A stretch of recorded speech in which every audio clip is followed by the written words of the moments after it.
욥기 38장 1절에서 7절 말씀 한 절씩 교독하겠습니다. 1절입니다. 그때 여호와께서 폭풍우 가운데에서 욥에게 말씀하여 이르시되 너는 대장부처럼 허리를 묶고 내가 네게 묻는 것을 대답할지니라.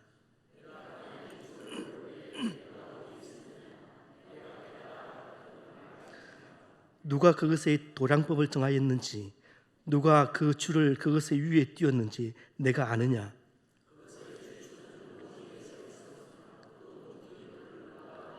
함께요. 그때의 새벽별들이 기뻐 노래하며 하나님의 아들들이 다 기뻐 소리를 질르느니라. 아멘. 유명한 기독교 작가인 필립 얀시의 책 중에 Where is God when it hurts라는 아주 유명한 책이 있습니다. 이 책은 미국에서 출판상을 받을 정도로 엄청나게 팔렸던 책입니다. 우리말로는 고통과 섭리라는 책으로 그렇게 번역이 되어서 출판이 되었는데 이상하게도 이 좋은 책이 우리 한국에서는 거의 팔리지 않았답니다. 출판사가 고심 끝에 제목을 바꿔보았습니다. 내가 고통당할 때 하나님은 어디 계십니까? 그렇게 제목을 바꿨더니 그 책은 이제 불티나게 팔렸다고 합니다. 제목이란 게 이렇게 중요한 것이구나, 그런 생각과 함께 삶에 맞닿아 있는 이런 제목이 우리 마음에 와닿을 수밖에 없구나, 그런 생각을 하게 되었습니다. 지금 이 자리에 고난을 원하시는 분은 아무도 없을 겁니다. 하지만 이유를 알 수 없는 크고 작은 고난이 문득 우리 집 대문을 두드리고 있는 것을 발견하게 됩니다. 때로는 고난의 파도가 난데없이 우리 가정을 핥히고 지나갑니다. 하지만 그 고난의 쓰나미에 대응하는 인간은 너무나 왜소합니다. 우리가 예수를 믿어도 이런 답이 없는 그런 당혹스러운 현실들, 비참한 현실들 많이 만나지 않습니까?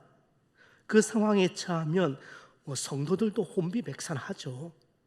오늘 그런 성도 한 사람을 소개하고자 합니다. 창세기 아담에서부터 시작해서 요한계시록의 사도 요한에 이르기까지 성경에는 수많은 인물이 등장합니다. 그 많은 인물 가운데서 고난의 대명사 한 사람을 고르라고 한다면은 19은 욥을 고르실 겁니다. 그래서 고난의 터널을 통과하는 그 분들에게는 욥기를 꼭 한번 읽어보라고, 도움이 많이 될 것이라고 선뜻 그렇게 권하기도 합니다. 그런데 고난 가운데, 막상 고난 가운데 놓여 있는 분이 욥기를 읽으면 별로 도움도 안 될 뿐더러 오히려 더 혼란만 가져오는 경우를 종종 경험하게 됩니다. 욥은 동방 우스라는 곳에 살던 하나님을 경외하던 사람입니다. 우스라는 이 지역이 정확히 어디인지는 알 수 없지만 욥은 신앙적으로 꽤 성숙한 사람이었던 것 같습니다. 온전하고 정직하며 하나님을 경외하고 악에서 떠난 자였다고 성경은 그를 칭찬하고 있습니다. 뿐만 아니라 욥은 부족할 것이 없었던 사람이었다고 소개합니다.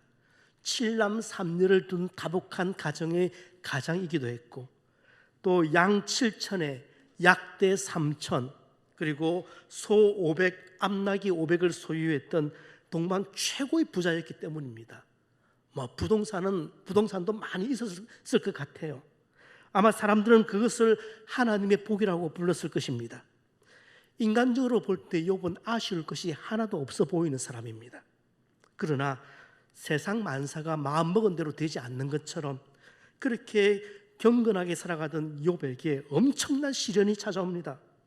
물론 하나님을 믿고 따르는 그리스도인들에게도 고난은 예외일 수가 없습니다. 하지만 인간적으로 볼 때 욥이 당한 고난은 심해도 좀 많이 심했다는 생각을 지울 수가 없습니다. 욥은 자신이 가진 그 많던 재산을 한순간에 다 잃어버렸습니다. 그리고 사랑하던 그 10명의 자녀 10명도 모조리 죽음을 맞이하게 됩니다. 설상가상 그의 몸에는 발바닥에서 정수리에 이르기까지 악성 종기가 나서 질그릇으로 박박 그렇게 긁어야 겨우 가려움을 그렇게 견딜 수가 있었습니다. 곁에서 아내는 하나님을 저주하고 죽으라고 그렇게 욕을 합니다. 영화에서도 시나리오는 이렇게 쓰지 않습니다. 왜냐하면 너무 현실성이 없으니까요. 욥은 그야말로 고난의 쓰나미를 맞은 겁니다. 한 방만 맞아도 정신을 차리기 어려운데 한 방, 두 방, 마지막 확인 사살까지 이쯤 되면 완전 재기불능이죠. 욥은 이 난폭한 불행들 앞에서 말을 잇지를 못합니다. 슬픔이 최고점에 올라버리면은 그러면 현실감이 안 느껴지잖아요. 그래서 그냥 멍하죠. 때문에 이런 상태에서는 절대 어떤 결정을 내리지 못하도록 그렇게 상담사들은 이야기를 합니다. 그렇습니다. 욥은 삶의 길을 잃어버렸습니다. 만약 우리 주위에 이런 사람이 있다면 우리는 어떤 말로 이 사람을 위로할 수 있을까요? 욥이 갑작스러운 재난을 맞아서 그 집안이 몰락했다는 소식은 그야말로 특종감이었습니다. 교통과 정보 수단이 발달하지 않았던 원시 사회였지만 욥의 집안이 패가망신했다는 그 소식은 삽시간에 퍼져나갔을 것 같습니다. 소문을 들은 욥의 친구들이 찾아옵니다. 빌닷, 소발, 엘리바스입니다. 세 친구들은 욥의 처참한 상황을 확인하자마자 기가 막혀서 할 말을 잃어버립니다. 가슴이 미어졌습니다. 그들은 그 슬픔을 이기지 못해서 자신들의 겉옷을 찢어버리고 티끌을 머리 위로 날리면서 땅바닥에 털썩 주저앉아서 대성통곡을 합니다. 그리고 자그마치 7일 동안, 일주일 동안 말 한마디 하지 않고 잿더미에 앉아서 욥의 마음을 만져줍니다. 보통 우정이 아니죠.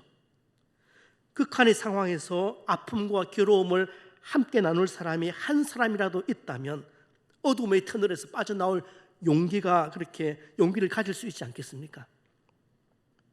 맞잡을 손이 있다는 것은 고난을 당하는 사람의 입장에서는 그게 얼마나 위로가 되는 그런 소식입니까?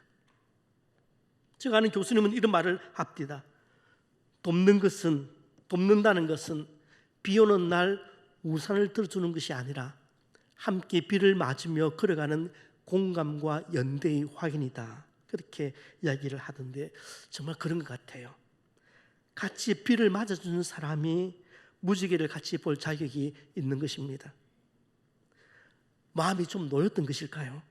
지금까지 한마디 말이 없던 그 욥이 드디어 입을 열기 시작했습니다. 그러면서 선을 좀 넘어버립니다. 자신의 신세 타령을 늘어놓는데 3장을 보시면은 욥기 3장을 보시면 자그마치 24절을 신세 타령하는데 그렇게 한풀이를 하는데 사용합니다.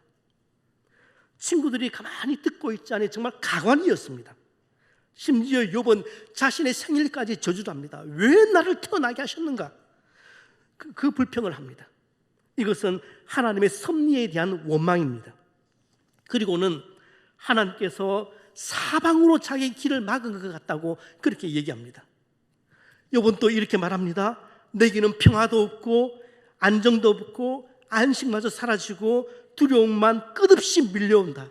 그렇게 이야기합니다. 욥의 신세 타령에 친구들은 깜짝 놀랍니다. 너무 불경스러워서 당혹스럽기까지 합니다. 이 사람이 우리가 그동안 알고 있던 그 경건한 욥이 맞나 싶습니다. 친구들은 지금까지 욥이 참 경건하고 괜찮은 사람이라고 생각했습니다. 그래서 욥이 그렇게 모진 고난을 당했다는 소식을 듣고 한 걸음에 그 먼 거리를 달려와서 욥과 함께 울었고 그를 위로했던 것입니다. 그런데 하나님을 원망하는 욥을 보고 있자니 정말 괜한 짓을 했다는 생각이 듭니다. 결국 지금까지 아무 말이 없던 그 친구들도 입을 열기 시작합니다. 그렇게 따뜻했던 친구들이 그렇게 냉담하게 차가워지기 시작한 겁니다. 여기서부터 그 유명한 욥기 논쟁이 시작됩니다. 이제 세 친구들과 욥은 서로 팽팽하게 맞서서 각자 자신의 주장을 그렇게 주장하기 시작합니다. 그냥 막무가내 식으로 목소리를 세워서 높여서 우기는 것이 아니라 각자 자신의 소신이 확신이 옳다는 그 신념을 가지고 논쟁을 벌입니다. 그러니까 서로 한치 양보도 없습니다. 그 세 친구들의 주장은 일맥상통합니다. 이런 얘기입니다. 욥, 하나님은 의로운 자를 벌하시지 않는다. 너가 고난을 받는 것은 하나님 앞에서 지은 죄가 있기 때문이다. 하지만 너가 진실로 회개하면은 하나님께서 반드시 너를 용서해 주실 것이다. 이것이 세 친구들의 공통된 이야기입니다. 욥은 자신이 지은 죄 때문에, 특별히 자신이 회개하지 않는 죄가 있어서 자신이 극심한 고난을 당하고 있다는 그 친구들의 주장을 받아들일 수 없었습니다. 그래서 이렇게 발끈합니다. 나도 그런 줄 알았는데, 나도 지금까지는 그런 줄 알았는데 꼭 그것만 아닌 것 같다. 하나님은 의로운 자들도 미워하시는 것 같다. 나는 내가 왜 이런 고난을 당하는지 도무지 이해를 할 수가 없다. 그리고는 하나님께 불평을 토로하기 시작하고 자신의 억울함을 호소하기 시작합니다. 친구들은 이런 욥이 괘씸했습니다. 그리고 더 이상 보고 있을 수가 없었어요. 그래서 말합니다. 욥, 정말 듣자 하니까 정도가 지나치구나. 너가 경건하고 의로운 것은 우리가 익히 알고 있지만 어떻게 하나님의 공의를 그렇게 원망하고 하나님이 하신 일에 너가 소리를 높이느냐. 너는 지금 지혜 있는 척하지만 정말 무익하고 쓸데없는 말만 지금 늘어놓고 있다. 너는 지금 간사한 말로 너 자신도 속이고 있다. 너의 그런 망언들이 너가 스스로 죄인이라는 사실을 드러내고 있구나. 그렇게 욥을 책망합니다. 이 말을 듣자 욥도 상당히 화가 납니다. 그래서 엘리바스를 비롯한 그 나머지 친구들을 너희들은 재난을 주는 위로자들이다. 그렇게 얘기를 합니다. 너희들은 재난을 주는 위로자들이다. 그렇게 불러요. 너희들의 말은 마치 바람과 같아서 위로하겠다고 왔지만 나를 더욱 공허하게 하고 답답하게만 만들고 있다. 내가 침묵할 때도 괴로웠지만 너희와 함께 말을 해도 답답함은 마찬가지다. 왜 내 입장을 생각해 보지도 않고 남의 말이라고 그렇게 쉽게 말하고 있느냐. 그렇게 안타까워합니다. 세 친구들의 논리도 욥을 설득시킬 수가 없었고 욥의 논리도 이 세 친구들을 설득시킬 수 없었습니다. 욥은 자신이 지은 죄 때문에, 특별히 회개하지 않은 죄가 있어서 자신이 극심한 고난을 당하고 있다는 그 친구들의 주장을 도무지 받아들일 수가 없었습니다. 반대로 친구들은 하나님께서 무죄한 자에게도 고난을 주실 수 있다는 이 욥의 주장을 도저히 용납할 수가 없었습니다. 마지막에 엘리후라는 제4의 친구가 등장을 해서 논쟁을 이어갑니다만은 서로 한치의 양보도 없습니다. 그야말로 평행선을 그리면서 논쟁을 하는데 자그마치 37장까지 그렇게 난타전을 벌입니다. 드디어 침묵으로 일관하시던 37장까지 하나님께서 한마디 없으셨는데 논쟁이 들어가자 드디어 침묵하시던 하나님께서 입을 여십니다. 그게 38장부터입니다. 나는 죄가 없습니다. 이 고난은 하나님께서 허락하신 것입니다. 그래서 제가 손 쓸 수도 없었습니다. 끊임없이 항변하고 있는 그 욥에게 드디어 하나님께서 입을 여신 것입니다. 구약 성경에서 인간의 부르짖음에 대해서 하나님께서 직접적으로 응답하시는 장면이 간혹 있습니다. 보통은 제사장들이나 선지자들을 통해서 그들의 입을 통해서 간접적으로 그렇게 말씀을 대부분을 하시죠. 그러니까 하나님께서 직접 나타나셔서 대화를 하듯이 이렇게 길게 38장, 39장, 40장, 41장까지 하나님이 쭉 한 걸음에 내달리시면서 말씀을 하시거든요. 이렇게 말씀하시는 장면은 여기가 유일합니다. 이제 38장부터 41장까지 하나님은 욥을 아주 거칠게 몰아세우십니다. 폭풍 속에 나타나셔서 거침없이 또 숨돌릴 틈도 주지 않고 욥을 압박하면서 말씀을 하십니다. 내가 창조자다. 내가 바다를 만들었다. 내가 새벽과 그 빛을 만들었고, 내가 어둠을 만들었고, 내가 변하는 계절을 만들었고, 내가 별들의 움직임을 만들었고, 번개를 만들었고, 구름과 비를 만들었다. 이 자연의 세계 속에 나타난 나의 전능성과 지혜를 욥 너는 보지 못하는가? 너가 명령해서 밤이 오고 아침이 오는가? 내가 이 땅을 만들고 있을 그때 너는 어디에 있었는가? 내가 이 땅을 조성할 그때 너는 어디에 있었는가? 그렇게 말씀하십니다. 그런데 여기서 조금 놀라운 사실은 하나님은 욥이 왜 그렇게 극심한 고난을 당하고 있는지, 왜 그런 아픔이 자신에게 욥에게 일어났는지 그것에 대해서는 한 줄도 설명을 하시지 않습니다. 그렇게 37장까지 친구들 사이에 변론을 했잖아요. 왜 이 고통이 왔는지. 그런데 하나님은 거기에 대해서는 한 말씀도 하지 않으십니다. 왜 인생들이 고난을 당하는지, 왜 아무런 잘못도 없는데 고통을 받아야만 하는지, 또 고난이 올 때 그 해결 방법은 무엇인지, 이런 것들에 대해서는 일절 말씀을 하시지 않습니다. 오직 하나님 자신이 누구신지 그것만을 욥에게 아주 선명하게 드러내시고 있습니다. 39장에서는 동물의 세계를 끄집어 오셔서 욥, 너가 독수리에게 명하여서 절벽 높이 올라가서 그의 둥지를 바위 틈에 만들라고 너 그렇게 명령하겠느냐? 세차게 흐르는 그 물속에서 바위처럼 견고하게 서 있는 그 하마를 한번 보아라. 어떤 것도 그 누구도 그를 움직이게 할 수 없다. 아무도 하마머리를 손으로 쓰다듬으려고 접근하지도 못할 것이다. 악어도 마찬가지가 아니냐? 아무도 이런 괴물들을 이해할 수도 없고 맨손으로 잡을 수도 없는 그런 초라한 인생이 이것을 조성하고 관리하고 계신 창조주인 나를 감히 비난할 수 있느냐? 그 얘기입니다.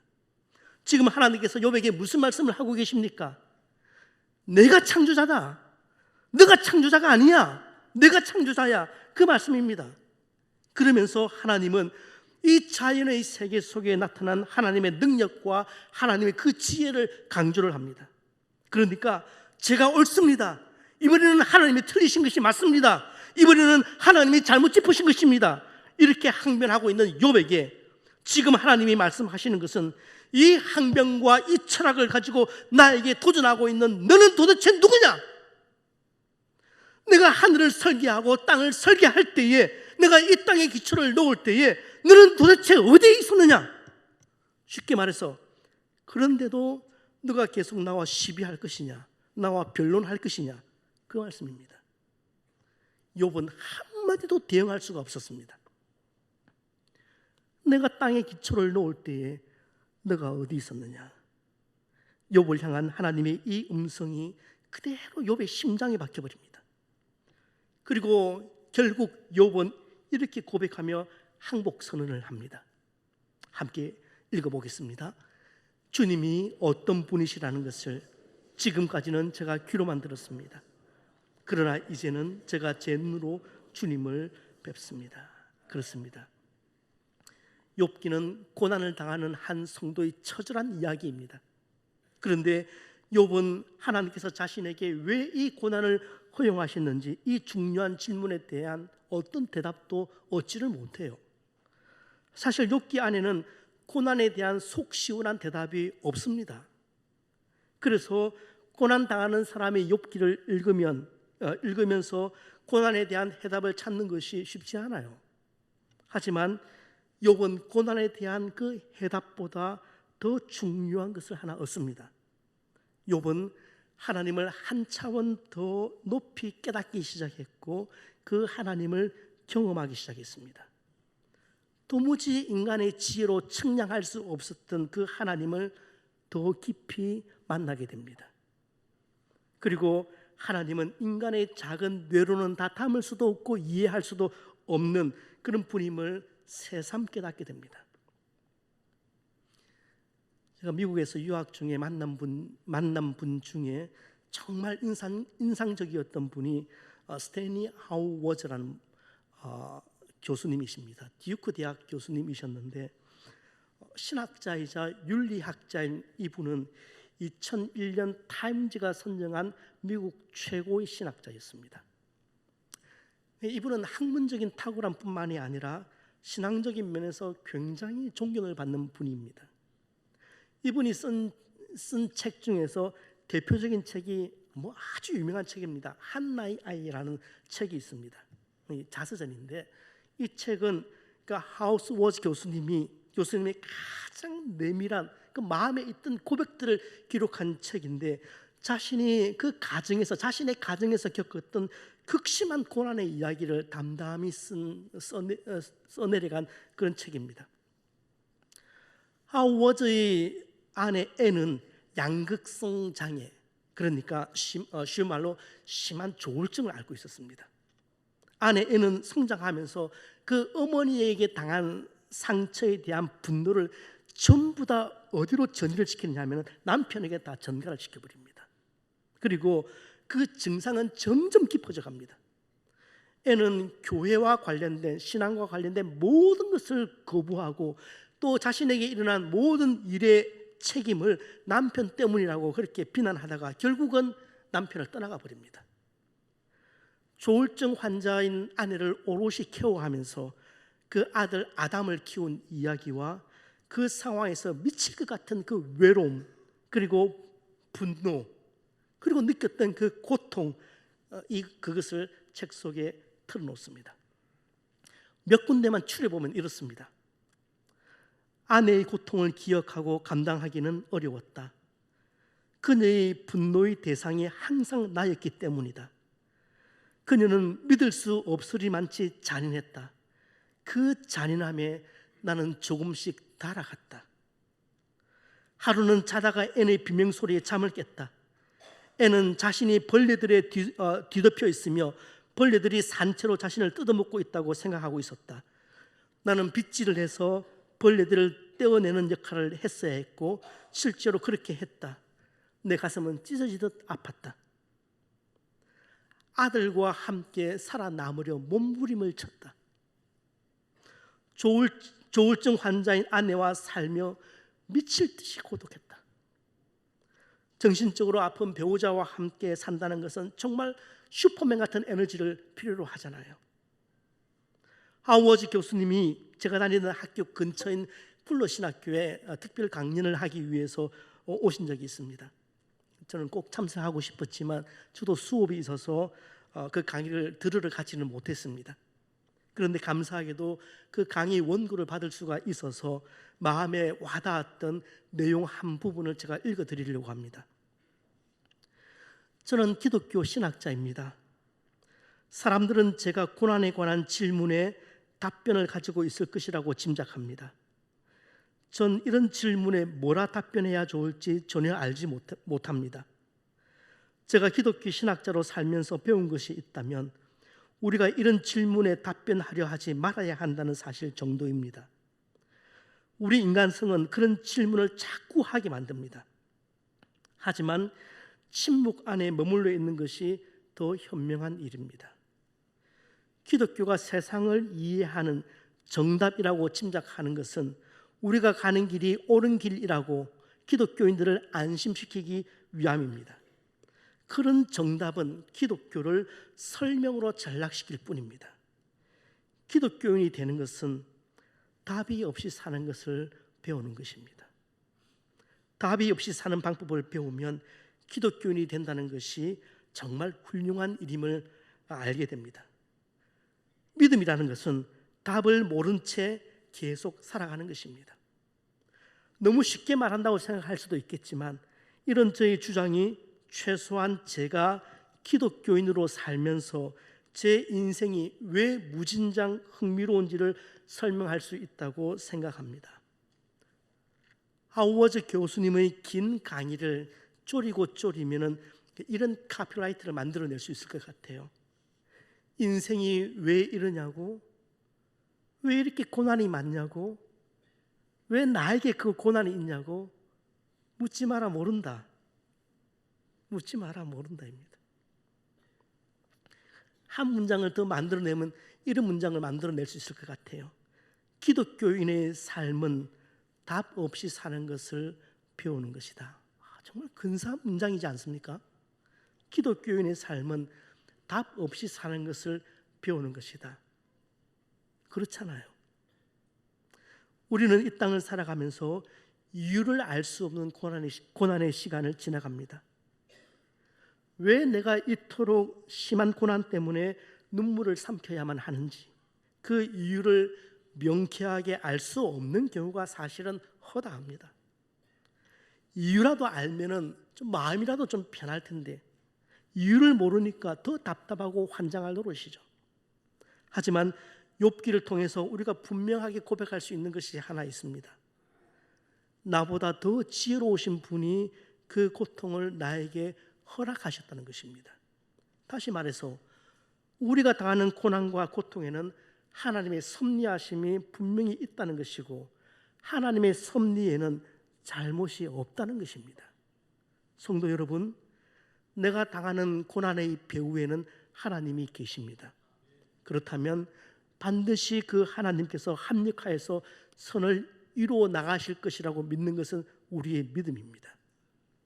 결국 고난과 고통에 대한 이 문제에 대한 해결책의 하나는 하나님을 더 알아가는 것입니다. 유한한 존재가 무한한 하나님을 온전히 알아간다는 것은 애시당초 불가능한 일이지만 그럼에도 불구하고 하나님을 아는 지식이 이 고난을 통해서 더욱 확장되고 이 지식들이 온전해져 감으로써 우리는 각자를 향한 하나님의 섭리하심을 조금씩 깨달아가게 되는 것입니다. 욥기는 이것을 깨닫는 것이 지혜라고 그렇게 말을 합니다. 말씀을 정리합니다. 성도님들은 욥기를 쉬운 책으로 오해하시는 것 같아요. 그러니까 욥이 엄청난 고난을 받았다. 그럼에도 불구하고 믿음을 저버리지 않고 끝까지 인내했더니 배로 축복을 받았다. 이렇게 앞과 뒤가 너무 분명해 보이기 때문에 우리가 그런 착시 현상을 일으키게 가지게 되는 것 같아요. 그런데 그렇지 않습니다. 욥이 고난에 대해서 신앙적으로 반응을 한 것은 앞에 조금 그리고 뒤에 고백 이게 답니다. 그리고 그 중간은 끊임없이 하나님에 대한 불평과 원망뿐이었습니다. 그래서 욥기가 헷갈립니다. 구약을 전문적으로 전공하는 그 학자들에 의하면 구약 39권의 책 가운데서 가장 어려운 책 2권이 뭐냐면은 에스겔서와 욥기라고 그렇게 이야기를 합니다. 에스겔이 어렵다 그렇게 얘기를 하면은 아마 여러분들이 얼른 선뜻 이해가 되실 겁니다.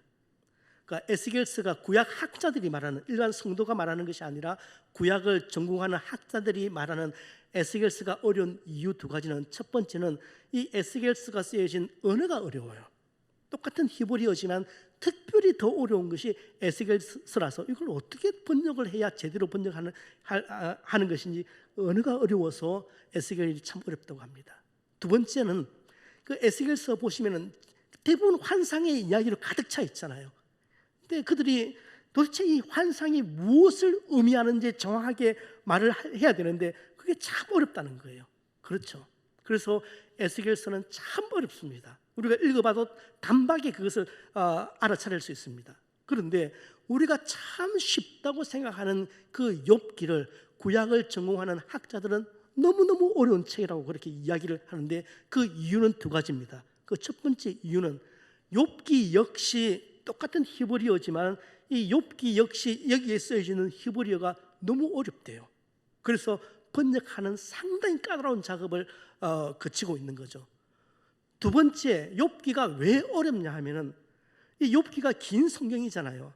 그럼에도 불구하고 대체 무슨 말을 하는지 모르겠다는 겁니다. 무슨 말을 하려고 하지 욥기에서는? 욥기를 기록한 저자가 무슨 이야기를 하려고 이 성경을 기록한 것일까? 그 학자들이 볼 때는 그걸 모르겠다는 겁니다. 그래서 어렵다고 그렇게 얘기를 합니다. 여러분, 욥기는 욥의 용담, 욥의 뛰어난 믿음을 드러내는 그런 성경이 아닙니다. 그러기에는 욥기에는 욥의 허점이 너무 많아요. 제가 신학대학원 다니던 시절, 그러니까 좀 오래됐죠. 그때 욥기를 이해하기 위해서 추천을 받았던 책이 크레이다누스 교수님의 주석책을 추천을 받았는데 지금은 제가 검색을 해보니까 그 책은 절판이 되었더라고요. 그때 그 크레이다누스 교수에 의하면은 욥기의 주제는 참 지혜다 그렇게 결론을 냅니다. 그러니까 욥기서를 읽으시면서 참 지혜가 무엇인지를 발견하셨다면 욥기를 바로 읽으신 거예요. 여러분, 욥기는 지혜서입니다. 욥기, 시편, 잠언, 전도서, 아가, 그러니까 욥시, 잠언을 우리가 지혜서라고 그렇게 이야기를 하죠. 이 5권의 성경은 무엇이 참 지혜인지를 설명하고 있는 그런 성경입니다. 그래서 경건한 사람들은 구약을 분류할 때 이 5권은 지혜서다 그렇게 분류를 따로 해놓은 겁니다. 자, 그렇다면 욥기에서 말하는 욥기의 주제가 참 지혜라면은 욥기에서 말하는 참 지혜는 어떤 지혜가 참 지혜일까요? 이렇게 예를 한번 들어보죠. 양들이 길을 가고 있습니다. 한참 가고 있는데 두 갈래 갈라진 길을 만나게 됩니다. 그런데 이 두 길이 달라도 너무 다를 수가 없는 겁니다. 한쪽 길은 정말 탄탄대로입니다. 얼마나 길이 잘 닦여 있는지 가로수도 시원하게 뻗어 있습니다. 그리고 군데군데 목초지가 있어서 풀밭도 그렇게 보입니다. 다른 한편의 길은 좁디 좁은 외길입니다. 온통 울퉁불퉁 그렇게 돌투성이이고 곳곳에 가시덤불이 있는 것이 눈에 들어옵니다. 또 길 저 앞쪽에는 천길 낭떠러지가 펼쳐져 있습니다. 한눈에 보아도 너무 위험한 길입니다. 그러니까 양은 균형을 잘 못 잡는 짐승이잖아요. 균형을 잘 잡지 못하는 양의 속성상 이쪽 길을 선택해서 걸어가는 것 자체가 너무 끔찍스러워 보입니다. 자, 이제 이 양들은 갈림길에 왔습니다. 둘 중에 한 길을 선택을 해야만 합니다. 어느 쪽 길을 선택해서 걷는 양이 지혜로운 양입니까? 탄탄대로의 길을 걸어가는 이 양이, 목초지가 보이는 이쪽 길을 선택해서 걸어가는 양이 지혜롭습니까? 아니면 죽음의 골짜기를 걸어가는 것 같은 이 외길을 선택해서 걸어가는 양이 지혜롭습니까? 이쪽입니까? 이쪽입니까? 문제가 어렵습니까? 둘 중에 하나만 찍으면 답인데요. 네. 좁은 길을 가는 양이 지혜로운 양 같습니까? 하도 그런 답을 많이 들어봤어요. 그죠?